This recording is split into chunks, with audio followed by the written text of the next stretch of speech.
Hi friends, आपका स्वागत है आपके अपने चैनल क्रेक डिश स्टडी में। आज हम लोग अर्थव्यवस्था का 5वां नंबर चैप्टर करेंगे, ठीक है, जिसमें का लघु प्रश्न होगा। 1 नंबर में क्वेश्चन है कि आउटसोर्सिंग किसे कहते हैं। आउटसोर्सिंग किसे कहते हैं? तो जब बहुराष्ट्रीय कंपनियां नियमित सेवाएं खुद अपनी कंपनी के बजाय किसी दूसरी संस्था या समूह से प्राप्त करती हैं तो उसे ही आउटसोर्सिंग कहा जाता है। हिंदी में बाह्य स्रोतीकरण कहा जाता है। समझ में नहीं आया तो एक बार फिर समझिए।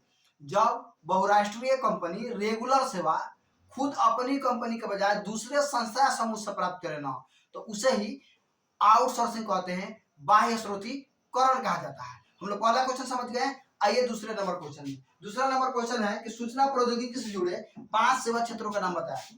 सूचना प्रौद्योगिकी से जुड़े 5 सेवा क्षेत्रों का नाम बताएं। सूचना प्रौद्योगिकी का मतलब होता है ना, सूचना देने वाले यंत्रों का नाम बताना है। तो सूचना देने वाले यंत्रों का नाम, मशीन का नाम बताना। तो 1 नंबर में हो जाएगा टीवी, दूसरा नंबर में हो जाएगा इंटरनेट, टेलीफोन, मोबाइल फोन और हो जाएगा डाक।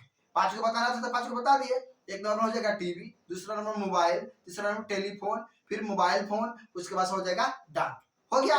अगला क्वेश्चन है कि सरकारी सेवा किसे कहते हैं। सरकारी सेवा किसे कहते हैं? जब देश या राज्य की सरकार लोगों को काम के बदले मासिक वेतन देती है और उनसे विभिन्न क्षेत्रों में काम लेती है तो उसे सरकारी सेवा कहा जाता है। नहीं समझ में आया एक बार फिर समझिए। जब देश की सरकार चाहे राज्य की सरकार लोगों को काम के बदले मासिक वेतन देती हैं और उनसे विभिन्न क्षेत्रों में काम लेती हैं तो उसे ही सरकारी सेवा कहा जाता है। जैसे हो गया शिक्षा सेवा, सैन्य सेवा इत्यादि। अगला क्वेश्चन है कि गैर सरकारी सेवा किसे कहते हैं। गैर सरकारी सेवा किसे कहते हैं? तो जब सरकार अपने द्वारा चलाई गई योजनाओं को गैर सरकारी संस्था के सहयोग से लोगों तक पहुंचवाती है तो उसे गैर सरकारी सेवा कहा जाता है। नहीं समझे फिर समझिए। जब सरकार अपने द्वारा चलाई गई योजनाओं को गैर सरकारी संस्था के सहयोग से लोगों तक पहुंचवाती है तो उसे क्या कहते हैं? गैर सरकारी सेवा कहते हैं। ये भी हम लोग समझ गए। अगला क्वेश्चन है कि आधारभूत संरचना से आप क्या समझते हैं। आधारभूत संरचना से आप क्या समझते हैं? तो आधारभूत संरचना का मतलब उन बुनियादी सुविधाओं से है जिसमें आर्थिक विकास के साथ साथ लोगों में खुशहाली होती है। नहीं समझे एक बार फिर समझिए। आधारभूत संरचना का मतलब उन बुनियादी सुविधाओं से है, उन छोटी छोटी सुविधाओं से है जिसमें आर्थिक विकास के साथ लोगों में खुशहाली होती है और इसका प्रत्यक्ष संबंध सभी क्षेत्रों से होता है। हो गया, ये भी कंप्लीट। अगला नंबर क्वेश्चन है 6वां कि रोजगार और सेवा में क्या संबंध है। रोजगार और सेवा में क्या संबंध है? तो रोजगार और सेवा का संबंध इन बातों से है जब कोई व्यक्ति मेहनत और शिक्षा के आधार पर सुखमय जीवन जीने के लिए कुछ धन बचा कर रखता है और उसी धन को जब पूंजी के रूप में उपयोग करता है ना तो सेवा क्षेत्र उत्पन्न हो जाता है। एक बार फिर समझिए।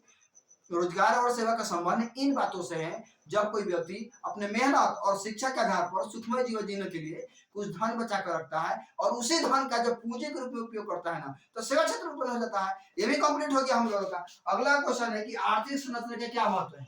जो आर्थिक संरचनाएं होती है इसकी क्या महत्व है? तो बोलेंगे आर्थिक संरचना का बहुत अधिक महत्व है। यह प्रत्यक्ष रूप से उत्पादन में वृद्धि करता है और यह सभी क्षेत्रों में इसका प्रत्यक्ष संबंध होता है। इसमें हो जाएगा यातायात, संचार, परिवहन इत्यादि। ये भी कंप्लीट। अगला नंबर क्वेश्चन है कि मंदी का असर भारत में क्या पड़ा। मंदी का जो असर था भारत में क्या पड़ा? तो बोलेंगे मंदी का असर भारत में बहुत कम पड़ा। मंदी का असर भारत में क्या पड़ा? तो बोलेंगे मंदी का असर भारत में बहुत कम पड़ा क्योंकि यहाँ के पूंजी बाजार काफी मजबूत अवस्था में थे। आज भी यहाँ के इंजीनियर और डॉक्टर विदेशों में सेवा दे रहे हैं जिससे पता चलता है कि मंदी का असर भारत में कम पड़ा। एक बार फिर से दोहराते हैं, मंदी का असर भारत में क्या पड़ा? तो मंदी का असर भारत में बहुत कम पड़ा क्योंकि यहाँ के इंजीनियर और डॉक्टर आज भी विदेशों में सेवा दे रहे हैं जिससे पता चलता है कि मंदी का असर भारत में बहुत कम पड़ा। अगला क्वेश्चन है कि वैश्वीकरण का प्रभाव सेवा क्षेत्र पर क्या पड़ा। वैश्वीकरण का प्रभाव सेवा क्षेत्र पर क्या पड़ा? तो वैश्वीकरण का प्रभाव सेवा क्षेत्र पर बहुत अधिक पड़ा, बहुत अधिक पड़ा। आज वैश्वीकरण के कारण भारत के साथ साथ विश्व के सभी बाजार एक दूसरे से जुड़ गए हैं जिससे वस्तुओं का लेन देन, आदान प्रदान आसान हो गया है। ठीक है। और वैश्वीकरण के कारण पूरे विश्व के देशों में लोगों को रोजगार भी मिल रहा है। कंप्लीट हो गया। तो हमको पूरा माने कि इस चैप्टर का पूरा लघु उत्तर के प्रश्न आपको समझ में जरूर आया होगा। वीडियो देखने के लिए बहुत बहुत धन्यवाद। ओके।